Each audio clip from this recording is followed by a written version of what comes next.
Hello बच्चों, good morning. Last class में हमने प्रश्नावली 1.1 का क्वेश्चन नंबर 2, 3, 4, 5 देख लिए थे।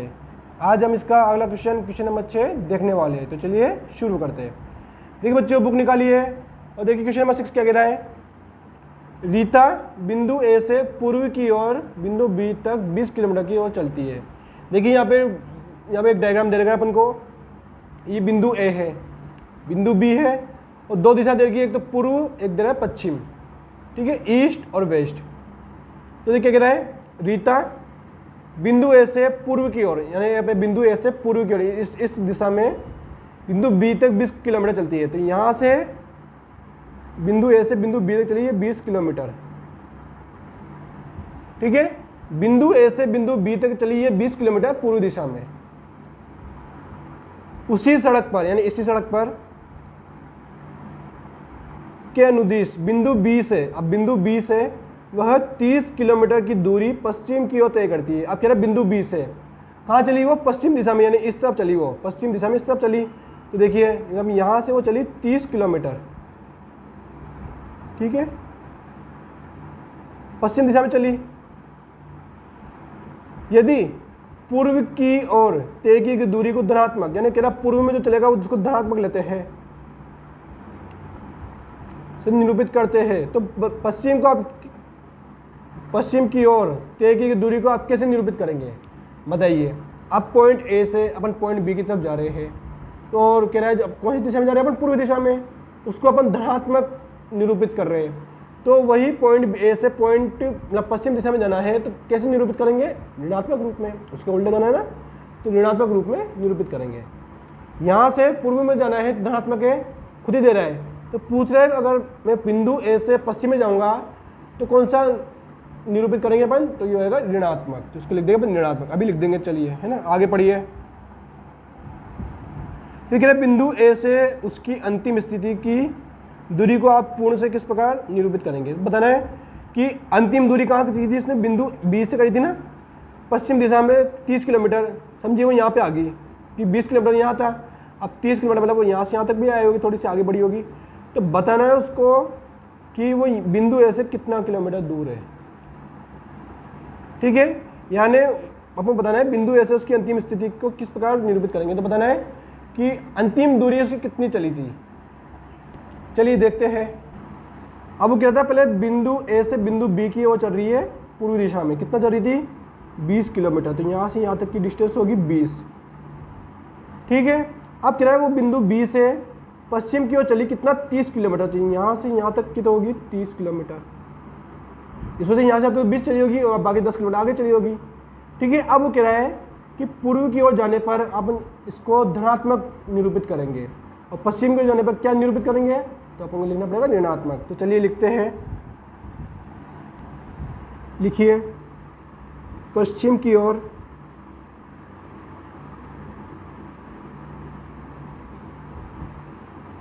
तय की गई दूरी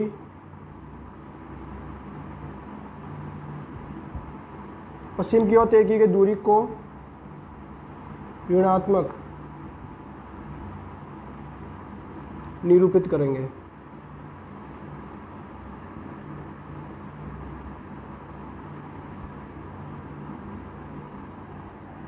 पश्चिम की ओर तय की गई दूरी को हम ऋणात्मक निरूपित करेंगे।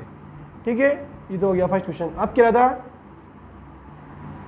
कि बिंदु ए से उसकी अंतिम स्थिति को किस पूर्णांक के रूप में लिखेंगे, यानी अपन को उसकी दूरी बतानी है कि लास्ट में वो कितनी दूरी चली। तो अपन लिखेंगे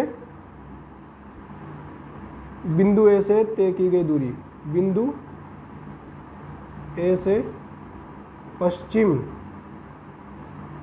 दिशा में तय दूरी कैसे निकालेंगे। चलिए अब पहले यहाँ से यहाँ तक कितनी की थी है 20 किलोमीटर, उसको से माइनस कर देंगे क्योंकि इस दिशा में जाने पर तो धनात्मक है और इस पश्चिम दिशा में जाने पर ऋणात्मक है। तो कह रहे हैं बिंदु बी से पश्चिम दिशा में की कितना 30 किलोमीटर है, तो माइनस लिख देंगे 30 किलोमीटर। अब दोनों माइनस कीजिए, मैंने आपको ये माइनस प्लस माइनस करना पहले सिखा चुका हूँ मैं आपको। 20 प्लस का है 30, माइनस का, तो प्लस माइनस माइनस 30 में से 20 क्या 10, दोनों से बड़ा कौन है 30 बड़ा है, 30 का सिंबल माइनस का है, तो ये भी माइनस का 10 किलोमीटर। तो ये हमारा -10 किलोमीटर की डिस्टेंस पूर्णांक के रूप में आएगी। यानी वो पूछ रहे किस पूर्णांक के रूप में आप शो करेंगे, तो आएगा -10। -10 एक पूर्णांक होता है। मैंने आपको बताया पूर्णांक संख्या क्या होती है, जो माइनस अनंत से प्लस अनंत की ओर जाती है वह संख्या पूर्णांक संख्या कहलाती है। तो देखिए -10 एक पूर्णांक है। क्वेश्चन में ये कह रहा था बिंदु ए से उसकी अंतिम स्थिति को आप किस पूर्णांक से निरूपित करेंगे, तो हम करेंगे -10 पूर्णांक से निरूपित। ठीक है, इसके साथ हमारे question number 6 finish. Question number 7 देखिए बुक में, किसी मायावी वर्ग में प्रत्येक पंक्ति, प्रत्येक स्तंभ और प्रत्येक विकर्ण की संख्याओं का योगफल समान होता है। मायावी विकर्ण मायावी एक वर्ग है इनमें, दोनों में से कोई ना कोई वर्ग मायावी है। उसमें प्रत्येक विकर्ण, प्रत्येक स्तंभ और प्रत्येक पंक्ति का योग करेंगे ना अपन, तो योग हमेशा समान आएगा। बताइए निम्नलिखित में से कौन सा वर्ग मायावी है, बताना है कि ये वर्ग मायावी है या फिर ये वर्ग मायावी है। चलिए करके देखते हैं। देखिए बच्चों, क्वेश्चन नंबर 7 में ये 2 वर्ग दे रखे हैं। कह रहे हैं इनकी प्रत्येक पंक्ति, प्रत्येक स्तंभ और प्रत्येक विकर्ण को अपन जोड़ेंगे, योग करेंगे तो आंसर सेम आएगा। चलिए देखते हैं। अब देखिए मैं पिछली पंक्ति से जोड़ रहा हूँ, तो 5 और -1 तो कितना हो जाएगा, +5 -1 तो +4 हो जाएगा। ये आप लोग आराम से लिख के भी कर सकते हैं। और +4 में -4 जोड़ूंगा तो 0। अगर मैं ऐसे जोड़ रहा हूँ, देखो 0 आ रहा है मुझे यूँ तो जोड़ने पे, इसको जोड़ता हूँ। -5 -2 -7, -7 + 7 0, +3 -3 0। तो पंक्ति में जोड़ने 0 0 आ रहा है, स्तंभ में जोड़िए -4 -3 0 चल रहा है, -1 -2 -3 0 हो रहा है, ये भी 0 हो रहा है। यानी स्तंभ पंक्ति में तो सेम आ रहा है। अब इसमें विकर्ण में चेक करिए, तो देखिए विकर्ण में -3 -2 -5 और +5 0। तो देखो इस विकर्ण में तो 0 आ गया, लेकिन इस विकर्ण में भी चेक करिए एक बार, चेक सब में करना है अपन को। देखिए -4 और -2 -6, इसमें 0 जोड़ूंगा तो -6। तो देखिए इस विकर्ण में रूल फेल हो चुका है, यानी यह वर्ग मायावी नहीं है।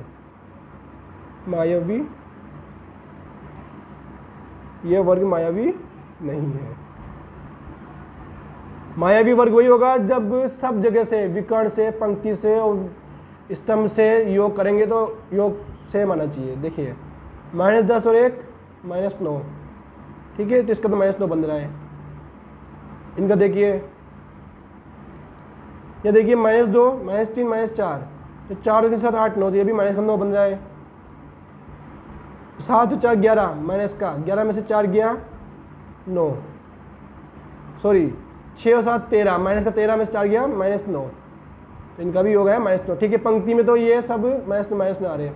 स्तंभ में देखिए -2 -9, ठीक है, देखो 10 और 3 13, 13 में 4 गया 9 माइनस का। ये देखिए 10 और 4 6 और 4 10 और 10 में से गया -9। स्तंभ में भी इनका योग -9 ही आ रहा है। अब पंक्ति में विकर्ण में चेक करते हैं, -2 -3 -10 और +1 -9, तो विकर्ण में भी -9 आया। इस विकर्ण में, इसमें भी चेक करिए -6 -3 -9, -9 में 0 जोड़ूंगा तो -9। तो देखिए इसमें सभी जगह से, विकर्ण में, पंक्ति में और स्तंभ में सबका आंसर -9 आ रहा है, यानी यह मायावी वर्ग है। ठीक है, मैंने करके देख लिया सब जगह योग करा, और बताना है बस अपन को योग करना है सब जगह, और बताना है कि सब जगह से मान प्लस करने पे समान आ रहा है नहीं आ रहा है। इसमें देखिए यहाँ पे सब जगह समान आ रहा है, बस यहाँ इस विकर्ण में ये रूल फेल हो चुका है, क्योंकि -4 -2 -6 है, -6 में 0 जोड़ोगे तो -0 नहीं बन रहा। तो ये मायावी वर्ग नहीं है। इसमें आप पंक्ति में जोड़ लो, स्तंभ में जोड़ लो, विकर्ण में जोड़ लो, सबका आंसर -9 ही आएगा। तो ये मायावी वर्ग है। ठीक है, इसके साथ क्वेश्चन नंबर 7 भी फिनिश। आप लोग आराम से वीडियो पोस्ट करके आराम से नोट करिए, जल्दबाजी ना करें, पहले समझे फिर उसको आराम से नोट करें। वीडियो कैसी लग रही हो, अच्छी लग रही हो तो लाइक कर दीजिए। अगला क्वेश्चन देखिए बच्चों, क्वेश्चन नंबर 8 क्या कह रहा है, ए और बी के निम्नलिखित मानों के लिए ये सत्यापन दिया है, तो सत्यापन कीजिए। यानी ए और बी का मान यहाँ रखना है, उसके सत्यापन करना है। तो चलिए देखते हैं। इस क्वेश्चन को आप ध्यान से देखना, क्योंकि ये ऐसा ही क्वेश्चन क्लास 8 के फर्स्ट चैप्टर में भी आता है। देखिए बच्चों, क्वेश्चन नंबर 8 में ए और बी का मान दे देगा अपन को, और क्या सत्यापित करना है, a + b = a - b। मैंने क्या करा, इस पद को इधर लिख दिया, इस पद को इधर लिख दिया, कोई फर्क नहीं पड़ेगा। अब देखिए मैं a और b का मान दोनों जगह रखूँगा, अगर LHS RHS बराबर आ जाते हैं तो सत्यापित हो जाएगा। चलिए रखिए, ए का मान यहाँ कितना है क्वेश्चन में देखिए 21 है तो 21 रख दिया, प्लस बी का मान 18, जोड़िए 8 और 1 9, 2 और 1 3, इन दोनों में कितना है 39। अब वही ए और बी का मान मुझे यहाँ पे भी रखना है, उसको सोल्व करेंगे। ए का मान कितना है 21 माइनस, ये अंदर का माइनस लगाइए पहले, बी का मान कितना है 18। ओके, अब क्या करना है आपको, इस ब्रैकेट को ओपन करना है। ब्रैकेट को ओपन करोगे तो सिंबल मल्टीप्लाई होंगे, तो 21 और माइनस माइनस प्लस और ये 18, इनको प्लस कीजिए 39 आएगा कि 8 और 1 9, 2 और 1 3, 39 किसके इक्वल हो गया 39 के, दोनों इक्वल हो गए, यानी अपन लिख देंगे LHS बराबर RHS, लेफ्ट हैंड साइड बराबर राइट हैंड साइड। ठीक है, बस अपन ऐसे सत्यापित करना है। ये हो गया क्वेश्चन नंबर 8 का फर्स्ट। सेकंड देखिए इसमें ए और बी का मान ये दे रखा है, ये मान यहाँ पर यहाँ रखेंगे 118 प्लस 125 बराबर 118 माइनस माइनस, तो देखो ये अंदर वाला जो माइनस कैसे लग रहा है इसके वो वाला माइनस है ये, और बी का मान 125, दोनों जोड़िए 8 और 5, 13 का 3 हाथ से लगाइए, 2 और 1 3 और 1 4, 1 और 1 2, 3 को दोनों जोड़ने पे आया 243, इनको सोल्व करते हैं 118। अब ब्रैकेट ओपन करूँगा, ब्रैकेट बार अंदर बार माइनस है तो माइनस माइनस प्लस 125, दोनों जोड़िए, ये भी कितना आएगा 243, दोनों बराबर आ गए तो लिख दीजिए LHS बराबर RHS। क्वेश्चन खुद कह रहा है, अपन क्या करना है सत्यापन करना है, सत्यापन होगा, आप लोगों के आंसर यहाँ पे बराबर ही आएंगे हमेशा, है ना। अगला देखिए बच्चों क्वेश्चन नंबर सी में ए और बी का मान दे दिया, ये सत्यापित करना है। रखिए वैल्यू, ए की वैल्यू 75 प्लस बी की वैल्यू 84 बराबर ए की वैल्यू 75 माइनस बी की वैल्यू, अब देखिए पहले माइनस लगाइए अंदर वाला और बी की वैल्यू पुट कीजिए, दोनों प्लस कीजिए, 5 और 4 9 और 8 7 15 बराबर 75 माइनस माइनस प्लस ये 84, 5 और 4 9 और 8 और 7 15 159। देखिए बराबर आया ना, बराबर ही आएगा हमेशा, फिक्स है, ध्यान रखना ये बात को। और आपके बराबर नहीं आ रहा इसका मतलब आपने गलती करी है। LHS बराबर RHS, क्योंकि सत्यापित करना है, खुद ही कहे सत्यापन कीजिए, सत्यापित होगा मतलब LHS RHS बराबर ही आएगा। अगले देखिए फोर्थ, ए की वैल्यू कितनी है 28, बी की वैल्यू 11, सत्यापित क्या करना है अपन को, देखिए ए प्लस बी बराबर ए माइनस ए माइनस बी, ये चीज़ क्वेश्चन में दे रखी है इसलिए अपन यहाँ पर वैल्यू पुट कर रहे हैं। अब ए की वैल्यू रखी है यहाँ पे 28 प्लस बी की वैल्यू 11, ए की वैल्यू 28 माइनस ब्रैकेट में, थोड़ा टेक्निकल इश्यू आ गया था बच्चों, थोड़ा देखिए वापस देखिए 28 माइनस माइनस 11, ठीक है ये लिख दिया मैंने। अब इन दोनों में प्लस कर दिया तो कितना है 39, 28 यहाँ का यहाँ माइनस माइनस प्लस और 11, ये यहाँ एज इट इज लिख दिया सेम टू सेम, इन दोनों को प्लस कीजिए, देखिए बराबर आ गया तो लिख देंगे LHS बराबर RHS, हो गया सत्यापित। ठीक है, पूरा सत्यापित करना था, सत्यापित हो गई है। थोड़ा सा टेक्निकल इशू हो गया था इसलिए यहाँ पे थोड़ा सा वीडियो बंद हो गई थी, आप लोग वापस कंटिन्यू कर सकते हैं। ठीक है, इसी के साथ हमारे क्वेश्चन नंबर 8 फिनिश हो जाएगा। अब इसके आगे क्वेश्चन हम अगली क्लास में देखेंगे। वीडियो कैसी लगी हो अपने विचार कमेंट में लिखिए, वीडियो अच्छी लगी हो तो वीडियो को लाइक कीजिए, शेयर कीजिए अपने दोस्तों के साथ, चैनल को सब्सक्राइब कीजिए, और आप लोग आराम से वीडियो पॉज करके आराम से नोट करिए, पहले समझिए फिर आराम से नोट करिए। मिलते हैं अगली क्लास में, गुड बाय बच्चों। हेलो बच्चों, आज हम सीखेंगे दशमलव संख्या होगा योग एवं घटाओ यानी घटाना। चलिए देखिए बच्चों, पहला क्वेश्चन क्या है 0.36 और अगली संख्या क्या है 0.40। देखिए अब इसको लिखते कैसे हैं, हमेशा नेक्स्ट पॉइंट के नीचे पॉइंट लिखते हैं। अब इस संख्या का पॉइंट लिख दिया, अब इस संख्या के नीचे पॉइंट के नीचे पॉइंट लिखेंगे, तो इस संख्या का पॉइंट के नीचे पॉइंट लिख दो, जो संख्या पॉइंट के आगे उसको पॉइंट के आगे, जो संख्या पॉइंट के पीछे उसको पॉइंट के पीछे लिख दो। और इन दोनों क्या करना है प्लस करना है, कर दीजिए 6 और 0 6 4 और 3 7, पॉइंट के नीचे पॉइंट, हमेशा पॉइंट के नीचे पॉइंट चलता रहता है, और 0 के नीचे 0 0 0। ओके, हमेशा पॉइंट के नीचे पॉइंट लिखना है, जो संख्या पॉइंट के आगे उसके पॉइंट के आगे, जो पॉइंट के पीछे उसको पॉइंट के नीचे लिख के प्लस कर देना है।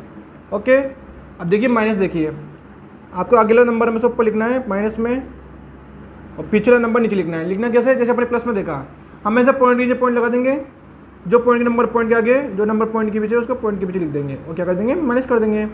करिए, 4 में 4 गया 0, 6 में 5 में 5 गया 0, 6 में 6 गया 0, पॉइंट या पॉइंट यहाँ पे पॉइंट, 5 में 4 गया 1, 7 में 6 गया 1, तो ये कितना आया 11.000। ओके बच्चों, अगर आप लोग इस टॉपिक पे फुल वीडियो चाहते हो तो उसका लिंक मैं आपको नीचे डिस्क्रिप्शन दे दूंगा, आप लोग वहाँ पे जाके देख सकते हैं।